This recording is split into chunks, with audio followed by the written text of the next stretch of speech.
Buenos días, yo soy el doctor Samir Franco García, fellow de Medicina Vascular de la Universidad de Antioquia. Hoy vamos a hablar sobre nuevos conceptos en mecánica vascular y evaluación de esta. Todos los días en nuestra práctica clínica tomamos la presión arterial como parte del examen físico. Esto que hacemos de manera rutinaria debemos tener presente que es una medida indirecta de lo que sucede a nivel central y por lo tanto va a tener algunos sesgos. La presión arterial periférica se modifica por el efecto de bata blanca, hay variabilidad de los resultados, está sometido a diferentes fuentes de error internas y externas como el tamaño del brazalete, la presencia de obesidad o de arritmias. Tiene una menor asociación con hallazgos subrogados de daño de órgano blanco comparadas con las medidas de presión centrales. ¿Por qué medir índices centrales de presión? Porque estos índices predicen mejor la presencia y el grado de aterosclerosis, porque predicen mejor eventos cardiovasculares, daño de órgano blanco y mortalidad. Además, la disminución de la presión aórtica central se asocia con disminución de la hipertrofia del ventrículo izquierdo, se asocia mejor con espesor de íntima media y con disminución de eventos cardíacos adversos.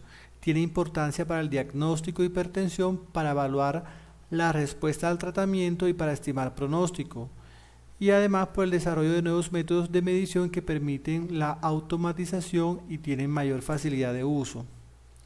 Diferentes estudios validan el uso de las técnicas para la medición de las presiones aórticas. Dentro de estos estudios cabe resaltar el estudio CAFE que se realizó con 2.073 pacientes en los cuales se comparó amlodipino versus atenolol. A pesar de lograr un control similar de la presión arterial periférica, hubo diferencias en la presión de pulso central y en la presión aórtica central, la cual fue menor en el grupo con amlodipino. Estas diferencias en las presiones centrales se tradujeron en una menor tasa de eventos cardiovasculares. Además, en el estudio Strong se encontró que la presión de pulso central es un factor predictor de riesgo cardiovascular independiente superior a la presión de pulso periférica. Otros estudios como el RISOM han mostrado una mejor correlación de las presiones centrales con el daño de órgano blanco, en este caso con la hipertrofia del ventrículo izquierdo, comparada con las mediciones periféricas. El estudio HOPE es un estudio muy interesante porque se tomaron pacientes diabéticos y se les agregó al tratamiento ramipril versus placebo. A pesar de que no se lograron disminuciones significativas de presión en los dos grupos, hubo una disminución importante en las presiones centrales y esto se tradujo en un menor riesgo de eventos cardiovasculares, de infarto y de enfermedad cerebrovascular. ¿Por qué medir velocidad de onda de pulso? La velocidad de onda de pulso es un marcador independiente de aterosclerosis subclínica en los lechos cerebral, coronario y arterial periférico, en los cuales se asocia con daño de estos sistemas. Un incremento de la velocidad de onda de pulso en 1 metro por segundo incrementa los eventos cardiovasculares en un 14% y la mortalidad cardiovascular en un 15%, independiente de los factores de riesgo tradicionales. Permite una estimación más exacta del riesgo cardiovascular, superior incluso al score de Framingham, y esto se traduce en un 25% más de pacientes mejor estratificados cuando se compara con el score de Framingham. Existe asociación en los estudios experimentales y en estudios clínicos entre un aumento de la velocidad de onda de pulso y difusión endotelial. ¿En qué consisten estos conceptos? Para comprender esos conceptos debemos remitirnos a la fisiología arterial. Recordar que en cada contracción ventricular se va a generar una onda de pulso que va a viajar a una gran velocidad y va a retornar al corazón en el mismo latido. Esta de onda de pulso a nivel ilíaco va a ser reflejada y va a llegar en diástole, en las arterias que son sanas. Esta llegada de la onda de pulso en diástole permite que las arterias coronarias tengan un buen flujo y permanezca el sistema sano. En pacientes con aterosclerosis y con rigidez del sistema, la velocidad de onda de pulso va a viajar más rápido y por lo tanto ya no va a llegar en diástole sino en sístole. La llegada de la onda de pulso en sístole va a generar una mayor poscarga y va a generar una menor irrigación del corazón. Cuando analizamos la onda de pulso vamos a ver que la onda es una combinación de dos ondas, la onda incidente y la onda reflejada. Por lo tanto, vamos a ver una imagen compuesta cuando observamos la onda de pulso. Además, la onda de pulso va a tener un fenómeno llamado amplificación, es decir, que la amplitud de la onda va a ir aumentando en la medida en que vamos hacia la periferia. Esto es debido a que la onda de pulso que se refleja está más cerca en los sitios aortoiliaco, y en la medida que se aleja del sitio de reflexión, pues va a ser menor el componente de la reflexión en el tamaño de la onda. En la medida que envejecemos o en la medida que las arterias se vuelven más rígidas, el incremento en la velocidad de onda de pulso va a permitir que esta mayor amplitud generada por la reflexión se observe desde las presiones centrales o desde las ondas centrales, y no vamos a ver por lo tanto una amplificación de la onda. La onda de pulso nos va a dar por tanto varias informaciones. Primero, recordemos que según la ecuación de Boyce-Corbett, la velocidad de onda de pulso es una fórmula en la cual uno de los componentes es el módulo elástico. Entre mayor módulo elástico, es decir, entre mayor rigidez, mayor velocidad de onda de pulso. Esta ecuación es el sustento por el cual decimos que la velocidad de onda de pulso es un marcador de rigidez. Otras mediciones que nos dan información valiosa puede ser también la diferencia entre el inicio de la onda incidente, que sería aquí, y el inicio de la onda reflejada. Esta diferencia de tiempo va a estar dada por la velocidad de onda de pulso. Si tomamos este tiempo entre la distancia de donde se origina la onda y donde se refleja, que es a nivel aortoiliaco, vamos a obtener una medición de la velocidad de onda del pulso.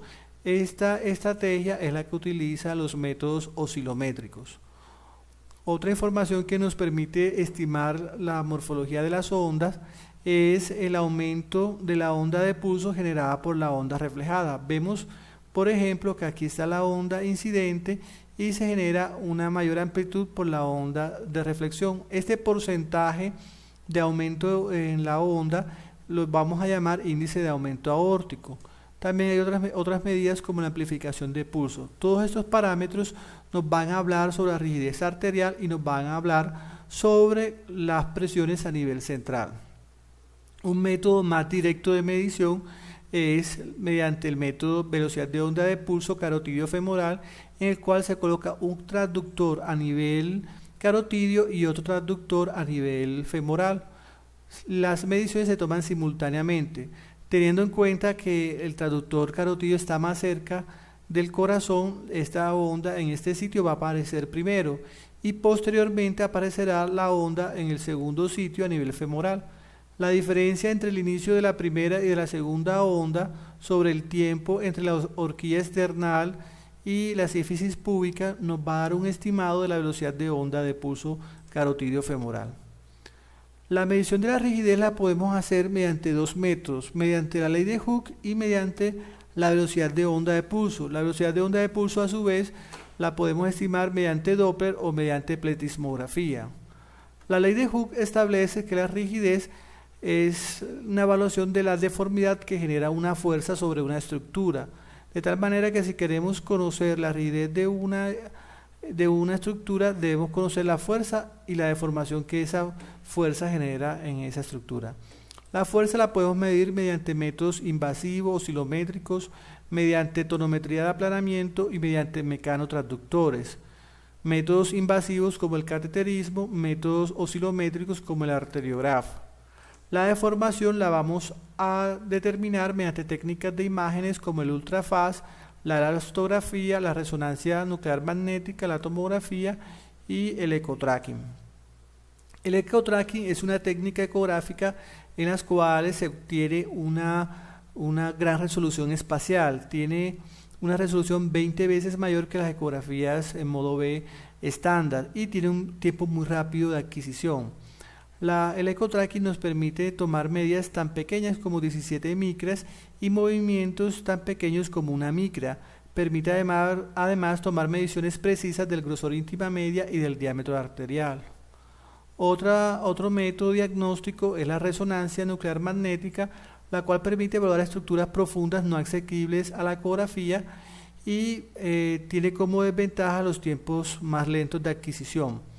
Las técnicas de imágenes se deben combinar con las técnicas de medición de presión, dentro de las cuales la más validada es la tonometría de aplanamiento, la cual permite resultados similares a los obtenidos mediante métodos invasivos con una alta correlación. El ultrafast se basa en el principio de una frecuencia de pulsos muy alta, hasta 2000 pulsos por segundo comparados con 100 pulsos por segundo en las ecografías convencionales. Esta alta frecuencia repetidora de pulsos permite una medición directa de la velocidad de onda de pulso y además también permite el seguimiento de ondas generadas por otras técnicas como la elastografía, como veremos más adelante. El eco tracking utiliza algoritmos para determinar automáticamente la pared anterior y la pared posterior. Estos algoritmos permiten que de manera sistemática se tomen los diferentes diámetros que se generan en el ciclo cardíaco a nivel de las arterias y permite hacer un seguimiento de la onda de pulso en su trayecto. El eco tracking, si lo relacionamos con otro método como la tonometría de aplanamiento, podremos generar una curva de diámetro sobre presión o de volumen sobre presión, los cuales serían una medición de la rigidez.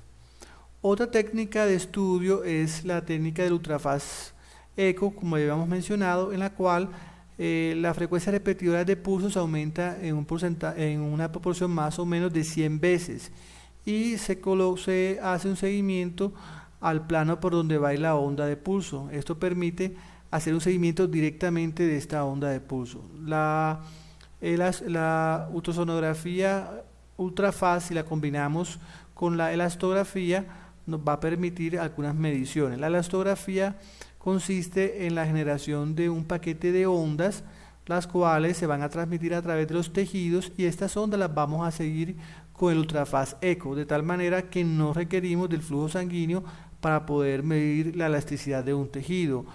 La elastografía evalúa la elasticidad del sistema y no se afecta por densidad de la sangre ni por la presión intraarterial. Evalúa la rigidez tanto en sentido longitudinal como en sentido transversal. Los avances en las técnicas diagnósticas ecográficas, pletismográficas y los métodos oscilométricos nos permiten una evaluación del paciente en estadios preclínicos antes que se desencadenen los efectos como daño de órgano blanco o como los eventos cardiovasculares mayores. Esto va a ser cada vez más importante.